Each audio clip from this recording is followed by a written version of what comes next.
नमस्कार, राधे राधे, जय श्री कृष्णा, हर हर महादेव। मैं आपका मित्र नक्षत्र गतान्वेषी आचार्य देव। आज इस वीडियो में बात करेंगे, बुध महाराज सिंहस्थ हो चुके हैं नवम भाव में धनु राशि के जातकों के लिए, धनु लगन के जातकों के लिए। तो सूर्य बुध केतु तीनों नवम भाव में रहेंगे। तो सूर्य बुध केतु की तिगड़ी काम बनी या बिगड़ी, भाग्य खुलेगा या अहंकार की परीक्षा होगी।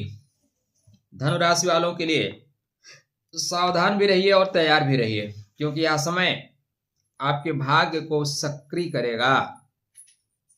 एक तरफ सूर्य प्रतिष्ठा और करियर अधिकार की बात करेगा, वहीं बुध बुद्धि देगा, वाणी देगा, निर्णय क्षमता देगा। अहंकार की सफाई को केतु करेगा, कर्म की परीक्षा करेगा। तो सबसे पहले समझिए कि धनु राशि के लिए क्या है। नवम भाव भाग्य का है, धर्म का है, गुरु का है, पिता का है, लंबी यात्रा का है, विदेश का है, आध्यात्म का है, प्रकाशन का है, जीवन दर्शन का है। सूर्य नवम भाव में स्वग्रही है, अपनी ही राशि में बैठे बढ़िया फल देंगे। भाग्य, प्रतिष्ठा, पिता, नेतृत्व और अधिकार। ठीक है मित्रों, यहाँ पे बुध महाराज आएंगे तो बुधादित्य योग बना देंगे। बुध है क्या? बुध आपके बर्थ चार्ट में आपके कर्मेश हैं और आपके सप्तमेश हैं। तो कर्म का स्वामी नवम भाव में, बढ़िया योग है। बुद्धि, वाणी, गणना, लेखन कार्य, व्यापार, तर्क, संचार और निर्णय क्षमता आपकी मजबूत होगी। उच्च शिक्षा की इच्छा बढ़ सकती है, तो उच्च शिक्षा की इच्छा बढ़े तो आप प्रस्थान कर सकते हैं। ठीक है।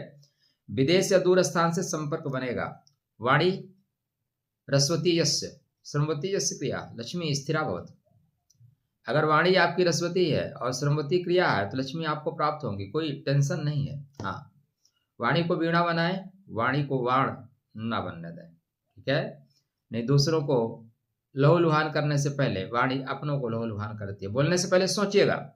रिश्ता भी बना सकती है और बिगाड़ भी सकती है। जो जीवा है ना, 32 दांतों के बीच में रहती है, लेकिन मूड खराब हो ना इसका तो दांत को तोड़वा सकती है।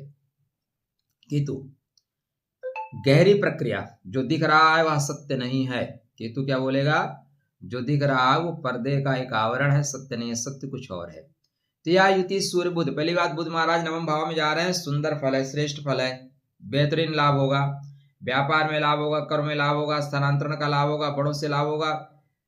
लोग आपको सपोर्ट करेंगे फर्स्ट पॉइंट पे, यदि आपकी वाणी अच्छी रही, आपका दिमाग ठीक रहा, दिमाग खराब ना हुआ तो। और आप अगर जड़ता की ओर बढ़े, मैं ही सही हूं, खाता ना वही, जो मैं कह दूं वही सही, अगर इस तरह की परिस्थितियों को लेकर चलोगे भैया तो फायदा की जगह हो जाएगा नुकसान। सूर्य यहाँ पे बैठा है, बोलता है को हम कुतो आया था, मैं कौन हूँ। बुध बोलता है मैं तुम्हें बताता हूँ, मैं समझता हूँ तुम कौन हो। केतु बोलेगा जिसे तुम समझ रहे हो क्या वो सच है, क्या वो दिखाई दे रहा है।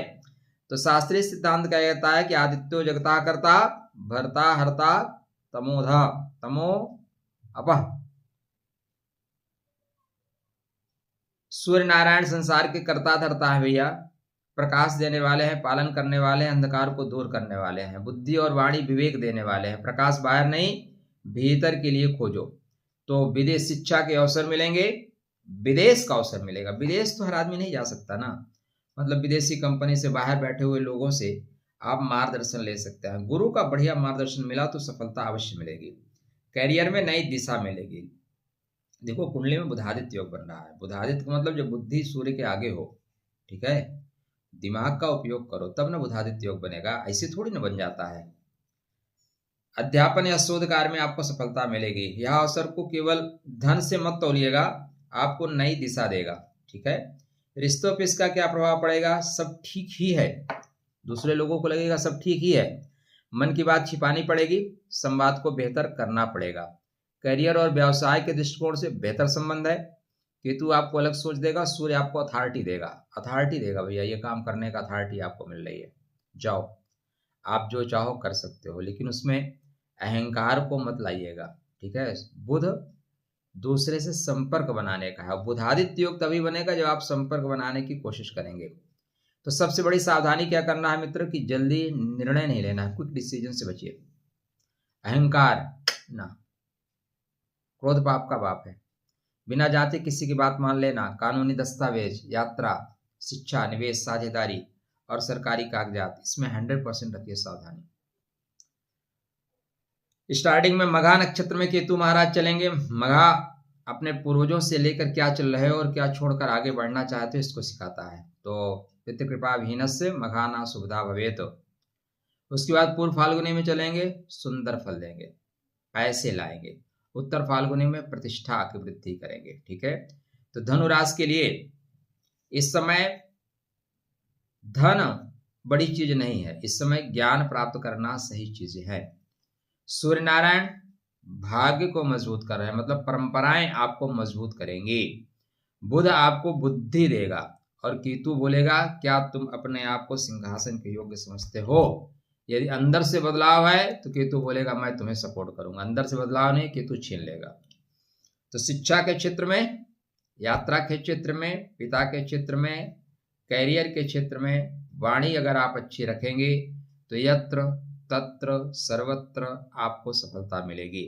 इस समय आपका कोई बड़ा दुश्मन है तो बाहर नहीं है, अंदर का अहंकार भी खड़ा हो सकता है। ज्ञान रखिए, अहंकार मत रखिए, वाणी में विनम्रता रखिए, कटुता क्यों रखना, आत्मविश्वास रखिए, अति आत्मविश्वास से बचिएगा। ओम घृण सूर्याय नमः, ओम ब्राह्म ब्रीम रोम साबुधाय नमः। और हो सके तो विवेक और विघ्न नाशक जो शक्ति देने वाले हैं भगवान रुद्र, उनकी आराधना करिए, गणपति की आराधना करिए। तो सिंह राशि में बुध का प्रवेश, धनु राशि के जातकों के लिए बुध का सिंहस्थ होना तिग्रही केवल ग्रहों का गोचर नहीं है मित्र, यह गोचर आपके भाग्य के पथ को बदलने वाला है। ऐसे महत्वपूर्ण जानकारी के लिए चैनल को सब्सक्राइब, वीडियो को लाइक और मित्रों को शेयर करिए। परमात्मा आपका शुभ और बेहतर करे। हर हर महादेव।